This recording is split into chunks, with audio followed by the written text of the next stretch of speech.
तो मैं मदन कुमार अपने चैनल द एंग्मेटिक प्रोफेसर में आपका फिर से स्वागत करता हूं और आप मेरे चैनल को प्लीज़ सब्सक्राइब करें और वीडियो को लाइक और शेयर करें ज़्यादा से ज़्यादा। अगर मेरा कंटेंट आपको अच्छा लगता है तो आप मेरे चैनल को सब्सक्राइब कर सकते हैं। और आज लगातार हम बात करते आ रहे हैं 2-3 दिनों से, तो आज भी आज एक अलग टॉपिक पे हम लोग चर्चा करेंगे। ये तो सिर्फ मोनोलॉग होता है, तो चर्चा इसे नहीं कह सकते कि एक मोनोलॉग ही है, लेकिन अगर आप करते हैं तो ये एक चर्चा में बदल सकता है। लेकिन एक बार फिर से मैं हाजिर तो हो गया हूँ। आज जिस विषय पे मैं चर्चा करने जा रहा हूँ वो काफ़ी महत्वपूर्ण है। वो महत्वपूर्ण नहीं है लेकिन बहुत ही मौजू ज़रूर है। आज के समय में मौजू इसे कह सकते हैं हम। कहने का तात्पर्य यह है कि मैं एक दो चीज़ें देखता हूँ अपने आसपास। मोबाइल का युग जब से आया है तो एक चीज़ आप देखिएगा कि मतलब मोटिवेशनल कोट्स, अच्छी बातें, गहरी बातें तो नहीं, अच्छी बातें, सतही बातें बहुत आम हो गई हैं। और इसी बात पे आज मैं कुछ कहना चाहूँगा। जैसे कि आप ढेर सारे लोगों के स्टेटस देखते होंगे, मोबाइल में स्टेटस लगाते हैं कि गम ना कर ए ज़िंदगी, तुझे किसी ने धोखा दिया तो हम भी तो धोखा देने वाले को भूल जाएंगे। हम उसमें भूल जाते हैं। हर आदमी अपने आप को विक्टिम ही पेश कर रहा है। क्यों विक्टिम पेश कर रहा है भाई? मैं पूछता हूँ, क्यों विक्टिम पेश कर रहे हो तुम अपने आप को? क्यों पेश कर रहे हो तुम अपने आप को विक्टिम के रूप में? क्या तुमने किसी को धोखा नहीं दिया है? तुम सबका काम कर देते हो, तुम सबके लिए हाजिर रहते हो? नहीं, मैं हमेशा मानता चलता हूँ कि अब युग जो हो चुका है, एक ऐसा युग हो चुका है जिसमें हम पानी खरीद के पी रहे हैं। और हवा के बारे में मैं भी नहीं कह सकता, लेकिन उच्च वर्ग के कुछ लोग मैंने सुना है कि हवा भी खरीद के पी रहे हैं। और कोरोना काल में तो आपने बाकायदा देखा कि ऑक्सीजन बिक रहा था। ये हमारे युग की एक ऐसी सच्चाई है जिसे पचा पाना आज से 50 साल पहले के लोगों को कहा जाता तो नामुमकिन वो इसे करार देते। लेकिन आज ये सच है हमारे सामने कि हम पानी खरीद के पीते हैं। गांव में खरीद के लोग पीते हैं। शहर की बात मैं नहीं कर रहा हूँ, गांव में लोग पानी खरीद करके पी रहे हैं। तो इससे यह पता चलता है कि समाज कितना बदल चुका है, जब मूलभूत चीज़ें भी बिक रही हैं पैसों के दम पर, यानी कि उनकी कमी है। और वे किसी भी चीज़ को आप फॉर ग्रांटेड नहीं ले सकते। तो ऐसे में अगर आप किसी व्यक्ति को दोष देते हैं कि उसने धोखा दिया, धोखा देना गलत है, लेकिन धोखा देने को लोग दूसरे ही तरीके से परिभाषित कर रहे हैं। जैसे मान लीजिए आप दो आदमी हैं, म्यूचुअल अंडरस्टैंडिंग में हैं, और कभी वो काम पे नहीं आ पाया या आपके फ़ोन पे वो लगातार बातें नहीं करता, या वो अपने काम में व्यस्त है, या उसके पास उसने तरक्की कर ली, उसने मेहनत की तरक्की कर ली, उसने आपको उतना समय नहीं दे पाता या उस तरीके से नहीं मिल पाता, तो आप रुआँ से हो जाते हैं। आप खुद को विक्टिम करार देने लगते हैं। ये चीज़ें इन चीज़ों को मुझे देख करके बहुत ही अजीब लगता है। आप विक्टिम क्यों बन रहे हैं? क्या आप हमेशा सबके लिए हाजिर रहे? क्या आप हमेशा सबको ऐसा करते रहे? अगर आप हाजिर रहे तो यकीन मानिए कि वो भी हाजिर रहा। क्योंकि आज का युग ऐसा है कि जब तक अगर आप किसी के साथ ईमानदार रहे और सामने वाला आपके साथ ईमानदार नहीं हो, ये बहुत कम देखा है। सबसे पहली बात, आप ईमानदार नहीं रहते हैं और सामने वाले को ब्लेम कर देते हैं या तो किसी दूसरे को ब्लेम कर देते हैं, ये पूर्णतः गलत है। और धोखे वाले स्टेटस दूसरों को से ये नहीं करना चाहिए, वो छोड़ के चले जाते हैं, ये कर लेते हैं। फ्लेक्सिबिलिटी अपने अंदर नहीं है और ब्लेम दूसरों को किया जा रहा है। ये आज का कल्चर बन चुका है। अभी शायरी निकलेगी, ए देख जिंदगी, मुझे तो याद नहीं आ रही थी शायरी, क्या शायरी होती है पता नहीं, लेकिन ये जिंदगी देख तो ऐसे चली, वो तुझे छोड़ के चले गए, तू यहीं बैठा रह गया। अबे भैया, ये हर युग में होता था। अब यहाँ पे प्रैक्टिकल देने लगे हैं कि प्रैक्टिकल रिश्ते हो चुके हैं। कुछ प्रैक्टिकल नहीं हुआ है रिश्ता। चीज़ें बदली ज़रूर हैं लेकिन उस तरीके से नहीं जिस तरह से आज के लोग इसे बता रहे हैं। इसी परिप्रेक्ष्य में एक प्रकरण सामने आता है। हम देखते हैं कि जब आजकल हम देख रहे हैं इस प्रकरण को देख रहे हैं आजकल, जो आप देखते होंगे कि कोई भी व्यक्ति तुरंत सलाह दे देगा उसको ऐसा करना चाहिए था। किसी के लिए क्या अच्छा है क्या बुरा है यह कौन कह सकता है। जो चीज़ आपके लिए अच्छी होगी दूसरे के लिए बुरी हो सकती है। जो चीज़ दूसरे के लिए बुरी होगी आपकी नज़र में बुरी होगी वो किसी के लिए अच्छी हो सकती है। मसलन आप पॉलीथीन बनाकर नाली में कचरा फेंक देते हैं, ये आपके लिए कैजुअल बात है, बट मेरे जैसे लोग उससे देख करके परेशान होते हैं और रात भर शायद सो नहीं पाते। कर कुछ नहीं सकते हैं लेकिन नहीं सो पाते हैं। क्यों? इसके पीछे कारण है क्योंकि वो उन चीज़ों के प्रति संवेदनशील है। आप पानी बहा देते हैं, बहता रहता है पानी, दूसरे लोगों के लिए कैजुअल है, पानी है बह रहा है। बट जिन्हें बेंगलोर की समस्या पता है, who knows the value of water, लेकिन लोग नहीं समझते। और इसका खामियाजा ऐसा नहीं है कि जो बहा रहे हैं सिर्फ वही भुगतेंगे, मैं भी भुगत लूँगा, और जो जिनको इससे कोई पानी से कोई मतलब नहीं वो भी भुगतेंगे। क्योंकि जब पानी का संकट आएगा तो थोड़ा बहुत चीज पहचान के आएगा कि फलाने ने पानी बहाया था और फलाने ने नहीं बहाया था। हाँ, एक फ़ायदा ज़रूर रहेगा नहीं बहाने वाले को, क्योंकि उसे उस दिमाग में सिचुएशन का पहले से मालूम है, पहले से उस सिचुएशन के बारे में कि कैसी सिचुएशन आने वाली है, तो वो मेंटली उस समय कॉप अप कर जाएगा। लेकिन आप नहीं कर पाएंगे क्योंकि आप पानी को फॉर ग्रांटेड ले रहे हैं। आप ये नहीं समझ रहे हैं कि पूरे विश्व की आबादी 800 करोड़ हो चुकी है।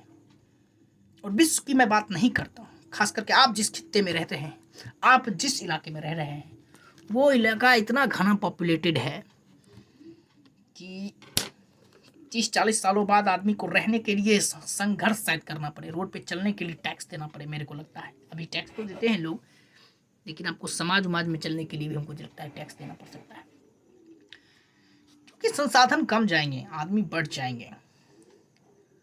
और जिस खित्ते में आप रह रहे हैं उसकी आबादी की मैं अगर बात करूं तो आप जिस खित्ते में रहते हैं आपको मालूम है, साउथ एशिया में आप रहते हैं।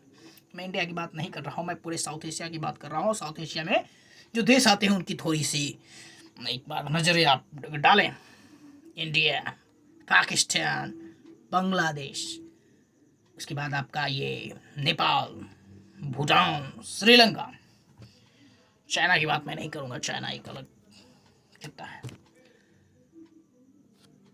अफगानिस्तान को भी अगर हम जोड़ लें, अफगानिस्तान को हम बाहर कर देते हैं, अफगानिस्तान इस मासरे में नहीं आता, तो आप समझ सकते हैं कि कितनी घनी आबादी क्षेत्र है ये।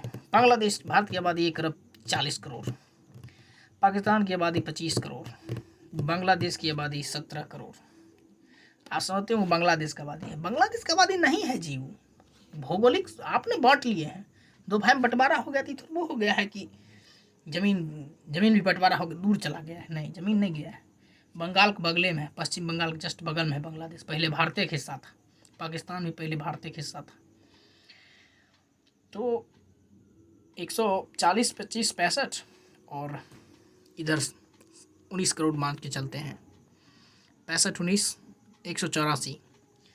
और नेपाल की आबादी 3 से 4 करोड़ के आसपास शायद है, 188 करोड़, 2 करोड़ श्रीलंका, 190 करोड़, 200 करोड़ अप्रोक्सीमेटली, 200 करोड़ की आबादी तुम्हारे पास है, और बाकी 600 करोड़ पूरे विश्व में है।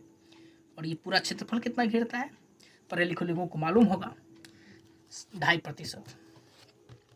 पूरे विश्व में जितनी भूमि है रहने योग्य, उसका 2.5% इस खित्ते को मिलता है। मान लीजिए मैं 3% दे देता हूँ, 3%, 97% में 600 करोड़ लोग हैं, 3% में 200 करोड़ लोग हैं। क्या आपके सामने क्या एक चीज़ आई, ये एक समस्या है और इसका समाधान नहीं है। There is a no solution of it, और कम से कम इस पीढ़ी के लिए तो नहीं, क्योंकि आपकी एज यहाँ से जो 30 के आसपास हैं या 40 के आसपास हैं या 20 के आसपास भी हैं, उनके पास 40 वर्ष हैं, और ये 40 वर्ष इतने संघर्षमय होने वाले हैं। क्योंकि ये मैं मानता हूँ कि आबादी आगे जाकर के बहुत ही स्थिर हो जाएगी, भारत, पाकिस्तान, सारे सभी जगहों की, लेकिन तब तक अभी जो जी रहे व्यक्ति है उस संघर्ष को झेल चुके होंगे, और आपके हमारे जो अगली पीढ़ी होगी वो ये समझ सकती है कि उसे शायद कुछ राहत मिले, लेकिन तब तक बहुत देर हो चुकी होगी। उसे संभालना पड़ेगा। और आप देखते होंगे, और यहाँ पे भी एक विभाजन आता है। यहाँ पे क्या विभाजन आता है, सो देखिए, जब आप बिहार की तुलना करते हैं, अभी आप चले जाइए कर्नाटका।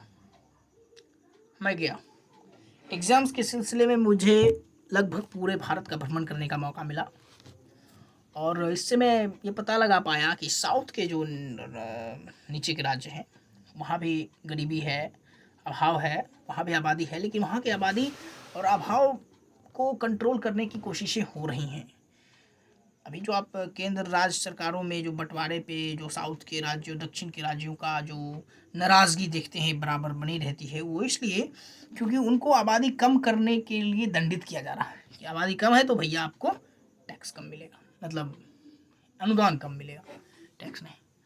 अब इस चीज़ को समझते हुए हम कह सकते हैं कि वो उन्होंने अपने आबादी पे काम किया और वो एक आबादी को ढंग पे पहुंचा सके। लेकिन जो मैंने कहा ना, ईश्वर की लाठी जब चलेगी तो ये नहीं बख्शेगी कि किसने अच्छा काम किया किसने बुरा काम किया। अभी सबसे ज़्यादा प्रॉब्लम कहाँ हो रही पता है आपको? बेंगलुरु में पानी की काफ़ी दिक्कत है।